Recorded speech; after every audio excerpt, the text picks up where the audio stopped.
ওকে যেভাবে মারা হয়েছে এটা একার পক্ষে অসম্ভব, দিস ইজ এ ইম্পসিবল, পুরোপুরি গ্যাং রেপ ছাড়া কোনো কিছু না। তো নমস্কার বন্ধুরা, আমি আজকে আপনাদের কাছে একটা নতুন ভিডিও নিয়ে চলে আসছি। সেটা হচ্ছে যে ডক্টর মৌমিতা দেবনাথ যে দিদিটা নৃশংসভাবে খুন হয়েছে, সবাই ঠিক হয়তো ব্যাপারটা জানে না, কি অনেক ধরনের অনেক লোক অনেক রকম কথা বলছে। ঠিক আছে, ওখানে একটা দিদিভাই কাজ করতো, ঠিক আছে, তিনি একটা অন্য দিদিভাইয়ের সাথে ফোনে কথা বলেছে, সেই রেকর্ডিংটাই তোমাদের সামনে তুলে ধরবো। কিন্তু ভিডিওটা অনেক বড় হয়ে যাবে বলে কথাগুলো আমি একটু ফাস্ট করে দিয়েছি। ভিডিওটা সবাই পুরোটা দেখো, দেখলে জানতে পারবে যে ঘটনাটা আসলে কী হয়েছিল, কী ব্যাপার।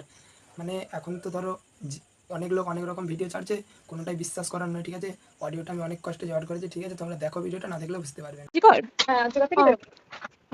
হ্যাঁ, তো বলো এবার। বলছি ওটা হয়েছে কি বলতো, ও 2টো অব্দি পেশেন্ট দেখেছে, ঠিক আছে, রাত্রি দুটো, রাত্রি 2টো, ঠিক আছে, 2টো অব্দি পেশেন্ট দেখেছে। দেখে রুমে এসে অনলাইনে অর্ডার করে 4জন বন্ধু মিলে খেয়েছে, ডিনার করেছে। করে ও খুব টায়ার্ড ছিল, যেহেতু 36 ঘন্টা ডিউটি ছিল, টায়ার্ড ছিল। ও কি করেছে, ওই সেমিনার রুমে গিয়ে শুয়ে পড়েছে একটা রেড কালারের ব্ল্যাঙ্কেট ঢাকা দিয়ে। তারপরে সেমিনার রুমে এমনি কি তোমাদের ওরকম সেমিনার রুমে ঘুমানো হয়? মানে আমি যদি কোনো আইডিয়া নেই, ওই জন্য জিজ্ঞেস করছি। না, এবার একটা রেসিডেন্টের ডক্টর রুমস থাকে, আচ্ছা, বুঝতে পেরেছিস, তারপরেও সেমিনার থাকে। এবার সেমিনারে একটা বেড থাকে, আর ডক্টরস রুমে 2টো 3টে যেরকম বড় ঘর হবে সেরকম বেড পাতা থাকে। আচ্ছা, আচ্ছা। মেনলি ডক্টরস রুমে শোয়ার কথা, ঠিক আছে। হয়েছিল কি, ওকে বডিটা পাওয়া গেছে সেমিনার রুমে, কিন্তু ঘুমাচ্ছিল ডক্টরস রুমে। যে রুমটা তোর এখন ভাঙা হয়েছে, দেখেছিস রুমটা ভেঙেছে ঠিক বাথরুমের পাশেই, ঠিক আছে, মানে বাথরুমটাকে অজুহাত দিয়ে ওই রুমের দেয়ালটা ভেঙে দিয়েছে। অ্যাকচুয়াল কাণ্ডটা ঘটেছে তোর ইয়েতে, ওই রুমটার ভেতরে, ডক্টরস রুমে ঘটনাটা ঘটেছে। ওই বডিটাকে ডক্টরস রুমে ওই দিন আর কেউ ছিল না, খালি মানে ওই দিটাই ঘুমাচ্ছিল? হ্যাঁ, এবার তোকে আমি বলি, অন কলে নিশ্চয়ই একজন থাকবে না, ওরা জুনিয়র সিনিয়র মিলে থাকে। এমনকি 3rd ইয়ার একজন থাকবে, 2nd ইয়ার একজন থাকবে, প্লাস 1st ইয়ারের ইন্টার্নশিপরা যারা থাকে তারা ইন্টার্নরা থাকে। আর চেস্ট এমন একটা ওয়ার্ড হচ্ছে, কোভিড এর পর থেকে প্রায় হামেশাই সবার শ্বাসকষ্ট হচ্ছে, মানে আসছে মানে শ্বাসকষ্ট হচ্ছে। আর চেস্ট ওয়ার্ড আর চেস্ট মেডিসিন দুটোই পাশাপাশি ওয়ার্ড, ঠিক আছে। তো কেউ কি শুনতে পায়নি? কেউ শুনতে পায়নি। ওটাই তো আমি ওই দিনকে ওটাই ভাবছিলাম। এবার দেখ, ধস্তাধস্তি করাতে একটা নিশ্চয়ই চিৎকার হয়, একটা ভাইলেন্ট হয়, বুঝতে পেরেছিস। তারপরে আবার কি, যে 4জন ওর সাথে খেয়েছে তারা কোথায়, তারা কেন মিডিয়ার সামনে আসছে না? তাই তো, তারা কেন আসছে না? তোমার ওই দিন ডিউটি ছিল না রাতে? ওই দিনকে আমি নাইটে ডিউটি করছিলাম। আচ্ছা, আমি নাইটে ডিউটি করে এসেছি, আমার লাস্ট নাইট ছিল। তো আমার তো 3 দিন নাইট থাকে, 3 দিন নাইট থাকার পর লাস্ট নাইট ছিল। লাস্ট নাইটের পর বুধবার আমার লাস্ট নাইট, বুধবার রাতে ঘটনাটা ঘটেছে। আমি বাড়িতে এসেছি, রীতিমতো বাড়িতে এসে শুয়ে পড়েছি। 3টের সময় আমার কাছে ফোন এসেছে যে সবাইকে ডেকে পাঠিয়েছে ইমিডিয়েট আয়। তখন গিয়ে দেখি আজকে করে এই অবস্থা, পুরো গোটা হাসপাতালকে ডেকে পাঠিয়েছিল। গিয়ে দেখি পুলিশ ছয়লা, মানে আর ওকে যেভাবে, আমি তো বডিটা দেখেছি রে, মানে আমাদের এখনো পর্যন্ত চোখ থেকে নামছে না। রীতিমতো মনে হচ্ছে মেয়েটা আমাদের পাশে ঘুরছে, একদম এরকম, মানে মানে অদৃশ্যমান। মানে আমরা এরকম ভাবতে পারছি না যে এরকম ভূত থাকে বা একটা স্পিরিট থাকে বা কিছু। এখন আমরা বুঝতে পারছি না ওর আত্মাটা এখনো ঘুরছে আমাদের আশেপাশে। দেখো, ওর আমার তলাটা নাকি, তো ওর থেকে আমি, ও থাকে 4তলায় ঘটনাটা ঘটেছে, ঠিক 2টো ফ্লোর নিচেই আমি থাকি, আমার রুমটা, ঠিক আছে। কিন্তু তাও আতঙ্কে আমরা মানে একদম স্তব্ধ হয়ে গেছে আজীবনটা। কিন্তু ব্যাপারটা হচ্ছে, তাহলে ডক্টরস রুম থেকে ওকে সেমিনার রুমে নিয়ে যাওয়া হয়েছে? হ্যাঁ, অবশ্যই নিয়ে যাওয়া হয়েছে। এবার দেখ, নিয়ে যাওয়া হয়েছে, ওকে যেভাবে মারা হয়েছে এটা একার পক্ষে অসম্ভব, দিস ইজ এ ইম্পসিবল, পুরোপুরি গ্যাং রেপ ছাড়া কোনো কিছু নয়। আর শুধুমাত্র রেপ নয়, রেপ হলো, করলো, ছেড়ে দিল, ঠিক আছে, ওকে রীতিমতো মার্ডার করেছে। মানে হিসেব মতো যা বুঝছি, মানে তোমার কথাতে ওটা হচ্ছে ওর ওই বন্ধু বান্ধব মেবি জড়িত। এক্স্যাক্টলি, হয় ওর বন্ধু বান্ধব কেউ, ঠিক আছে, মানে 4জনের মধ্যে কেউ আইদার ওকে এমন কিছু করতে বলতে। দেখ, বড় বড় কোম্পানিতে তো এরকম হয়, মানে হয় তুমি আমার সাথে কম্প্রোমাইজ করো, নয় তুমি চাকরি ছেড়ে চলে যাও, হয় তো। এখানেও সেরকম কিছু একটা হয়েছে। যাকে যে ক্রাইম করেছে সেও কিন্তু নর্মাল ডক্টর নয়, কিন্তু সেও একটা ভালো পোস্টে র্যাঙ্ক করছে, বুঝতে পেরেছিস। তবেই কিন্তু পুরো ব্যাপারটাকে হসপিটাল চেপে যেতে চাইছে, পুরো ব্যাপারটা। তাহলে এই সিভিক যে ও কোথা থেকে আসছে? এবার তোকে আমি বলি ওটা কোথা থেকে আসছে। আমাদের প্রিন্সিপাল চেঞ্জ হয়ে গেছে, ডেপুটি সুপার চেঞ্জ হয়ে গেছে, তারপরে আমাদের অ্যাসিস্ট্যান্ট সুপার চেঞ্জ, সব চেঞ্জ হয়ে গেছে। তারপরে যে ওয়ার্ডের ডাক্তাররা ছিল, সিস্টাররা ছিল, ওয়ার্ড বয়রা ছিল, মাসিরা ছিল, সবাইকে ডেকে এখন সাসপেন্ড করা হয়েছে। তারা কোথাও যেতে পারবে না, রোজ গিয়ে কোর্টে গিয়ে দেখা করছে। আজকেও কোর্টে গেছিল সবাই। তারপরে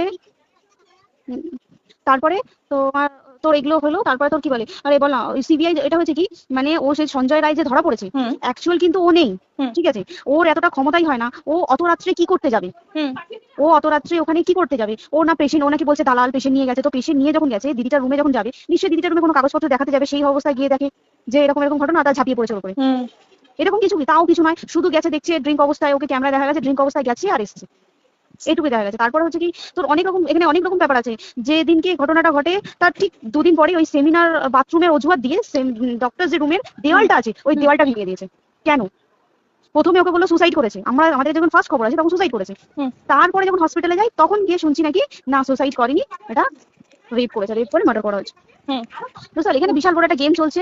আর যে ওর উপর কি রাগ ছিল? মানে হ্যাঁ হ্যাঁ হ্যাঁ হ্যাঁ হ্যাঁ হ্যাঁ, একদম। আমি তো কি বললাম, শোন, তুই যদি কারোর সাথে কম্প্রোমাইজ করিস তাহলে তো পোস্ট করবে, তুই কারোর সাথে কম্প্রোমাইজ করবি তোর মার্ডার করে দেবে, মানে ওরকম টাইপের কিছু বলতো? এরকমই টাইপের কিছু একটা ছিল।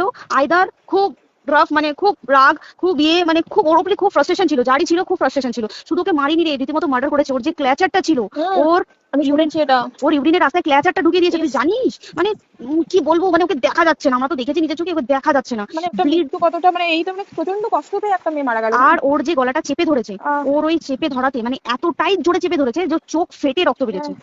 বুঝতে পেরেছিস? মানে কি বলতো, যদি ধরা পড়ে না, উচিত মানে যারা এটার সঙ্গে দায়ী না। আর এই যে সিবিআইটা হয়েছে, সিবিআইটা একমাত্র আমাদের জোরেতেই সিবিআইটা এসছে। মানে আমরা ওই সঞ্জয় রায় একার পক্ষে সম্ভব না এইসব। তারপরে পোস্টমর্টম রিপোর্টে তুই জানিস ওই আমাদের ভাজাইনা থেকে 150 গ্রাম স্পাম বেরিয়েছে। পোস্টমর্টম রিপোর্ট 150 গ্রাম স্পাম, মানে বুঝতে পারছিস? নট এ ক্যালকুলেটেড, মিনিমাম কম করে 6 থেকে 7 জন করেছে ওকে। ওই জন্যই তো আমরা এতটা বেশি ভাইলেন্ট হয়ে গেছি, বুঝতে পেরেছিস?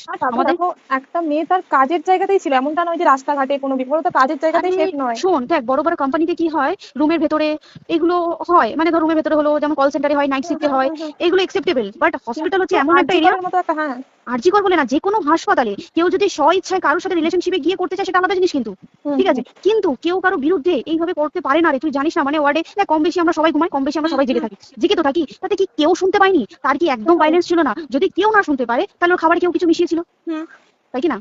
সেটাও পোস্টমর্টম রিপোর্টে মানে লিক করছে না যে কেন খাবার ও তো খাবারটা খেয়েছিল, সেটা তো নিশ্চয়ই পেটেই ছিল, পেট থেকে তো বমি করে বের করে দেন, সেটা তো ফরেনসিক রিপোর্টে কিছু বলবে। আর তুই জানিস না, দেনার দেন, মানে ধর পোস্টমর্টম রিপোর্ট আসতে 3 দিন সময় লাগে। ও যেদিনকে মরেছে ঠিক তারপরের দিনকে বিকালবেলা পোস্টমর্টম রিপোর্ট বার করেছে, মানে বডি বার করো আর পোড়াও, 10 সেকেন্ডের মধ্যে বাড়িতে নিয়ে গেছে, তারপরে বডি পুড়িয়ে দিয়েছে। মানে কি বলবো, হসপিটাল, মমতা ব্যানার্জি, সবাই, মানে তৃণমূল প্রত্যেক সবাই এটাকে পুরোটাই কেসটাকে চাপা দিতে চাইছে, পুরোটা।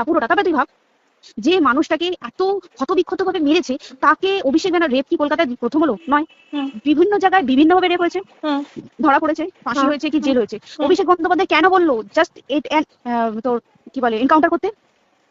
মানে কি সঞ্জয়কে যদি এনকাউন্টার করে পুরো কেসটা চাপা পড়ে যাবে, একদম স্টুডেন্টরা ঠান্ডা হয়ে যাবে। আর আমরা সেটা মানবো না, আমরা সেটা হতেই দেবো না। তাতে যদি চাকরি মানে আরজিকরটাকে সিল করতে হয়, তাতেও আমরা রাজি আছি, সিল করে দেওয়া হোক আরজিকর, সিল করে দেবে মনে হচ্ছে যদি ঠিকঠাক ভাবে। এবার ওই জন্য আমাদের দাবিতে সিবিআই এসছে। এবার তুই একটা কথা বল, যখন দেখতে পাচ্ছে মমতা ব্যানার্জি যে কলকাতা পুলিশ আমাদের জন্য কিছু করতে পারছে না, আমরা কিছু মানতে পারছি না, 7 দিন ধরে বার করতে পারছে না, তাহলে সেটা 2-3 দিনের মধ্যে কেন হ্যান্ড ওভার করে দিল না? তাই কি না? তারপরে দেখ, পিডব্লিউডি একটা লো পোস্টের মানুষ, মানে যারা ভাঙচুর করে, মানে সিমেন্টের যারা কাজ করে, তাদেরকে পিডব্লিউডি বলে। এবার পিডব্লিউডি নিশ্চয়ই হায়ার অথরিটি থেকে অর্ডার এসছে, তবেই ওরা গিয়ে ভেঙেছে। ওরা নিশ্চয়ই পাগল নয়, দুম করে গিয়ে কোনো গভর্নমেন্ট প্রপার্টি ভেঙে দেবে। অর্ডারটা কে পাস করলো যে এখনই চেস্ট ওয়ার্ডটাকে ভাঙতে হলো? সিবিআই আসা পর্যন্ত অপেক্ষা করতে পারতো। আর আজকে অত বড় বিক্ষোভ হওয়ার কারণ কি হচ্ছে? একটাই কারণ, যে মেয়েটি মারা গেছে, ঠিক আছে, কিন্তু তাকে এত বেশি মলেস্ট করে, এত বেশি রেপ করে বা বেশি ওকে মেরেছে, তার কি কোনো প্রতিবাদ নেই? তুই কোথায় সেভ পাবি? তুই আমাকে বল। তুই ধর চাকরি ছেড়ে, আজকাল সরকারি চাকরি ছেড়ে তুই প্রাইভেটও তো একই অবস্থা, প্রাইভেটও একই অবস্থা। তুই কোনো চায়ের দোকান খুলে বসবি, অনার্সশিপে তুই বসলেও তাও এসে তো হাজার ছেলেরা থাকে, হাজার ছেলেরা টিস করে, তুই কোথায় কি করবি? তাহলে আমাদের সেফটি কোথায়? আমাদের মুখ্যমন্ত্রী মমতা ব্যানার্জি সে একটা লেডি হয়ে তাহলে আমাদের কি সেফটি দিয়েছে? আমাদের কি লক্ষ্মী ভান্ডার দিলে প্রবলেম সলভ? পুরো মাসের আমাদের কি সব খরচা চলে যায় লক্ষ্মী ভান্ডারে? জানি না, আই ডোন্ট নো। মানে আমরা প্রচুর খেপে আছি, প্রচুর। মানে এর বিচার না চাওয়া পর্যন্ত তুই ভেবে চল কি এটা সলভ হবে না। আমরা বিচার নিয়ে আমি 2 দিন ধরেই ভাবছিলাম তোমাকে ফোন করবো, কিন্তু মানে এটা ওটাতে হয়ে উঠছে না। আর তোমাকে তো আমি ওই দিন রাতেই হোয়াটসঅ্যাপ করলাম না, এবার তখনই না ব্যাপারটা অতটা বুঝতে পারিনি। আর আমার তারপরের দিনই ভোরবেলা ডিউটি, তো আমি খুব সাবধানে থাকিস, খুব সাবধানে থাকিস। হ্যাঁ তাই তো, এখন মানে তোমরাও সাবধানে থাকো সবাই। কি বলবো বল, কিছু বলার নেই। দেখ, আমাদের মধ্যবিত্ত মানুষের আমাদের চাকরি করে খেতেই হবে, সোজা কথা, তাই কিনা বল? বাবা এত পুঁজি নেই যে বসে বসে খাবো, ঠিক আছে? সেই মেন্টালিটিও নেই, যদিও থাকে মেন্টালিটিও নেই। হ্যাঁ, বাবার পুঁজিতে খাবে। এবার একটা কথা তুই বল, চাকরিটা কোথায় গিয়ে করবো তুই একটা বল? কোন স্টেটে গিয়ে চাকরি করবো তুই আমাকে বল? ওই যেমন মানে এটা হয়তো আমার মা যেমন বাড়ি থেকে 7টার মধ্যে ঢুকে যাও, দিদিকে তো ধরো অনেক রাত অব্দি 9:30-10টা অব্দি ল্যাবে থাকতেই হয় না। এবার তুই কি করবি বল? কি করবি? কিছু করার আছে? দেখ, ল্যাবেও তো সব ছেলেরা আছে, ছেলে আছে, মেয়ে আছে, তুই কাকে বারণ করবি? তুই কাকে বিশ্বাস করবি বল? তুই ধর কলিগদের সাথে খেতে বসেছিস, ঠিক আছে, তোর টিফিনটা যদি কেউ চাইলো, তুই তাকে না দিয়ে পারবি? না, একদমই। আর কার মনে যে কি আছে সেটাই তো কি বলবি বল? এবার তুই বল, খাবারটা যে খাবি, তোর টিফিন কেউ চাইলো, বা তোকে যদি কেউ বলো একটু একটু খা, যেমন আমরা শেয়ারে হয় স্কুলে, যেটা আমাদের স্বাভাবিক, এটা তো স্বাভাবিক। তুই বল, তাতে যদি এরকম অবস্থা হয় তাহলে কি করবে মানুষ? তুই আমাকে বল। আজকেও তো তাই আমাদের দেখ না, 11টা থেকে তোর ক্যান্ডেল দিয়ে হোয়াইট ড্রেস পরে সব শ্যামবাজারে একতা হবে। এখন আবার বৃষ্টি শুরু হয়েছে, প্রচুর বৃষ্টি শুরু হলো, কি হবে জানি না। ঠিক আছে গো, টাটা। হ্যাঁ চল, টাটা।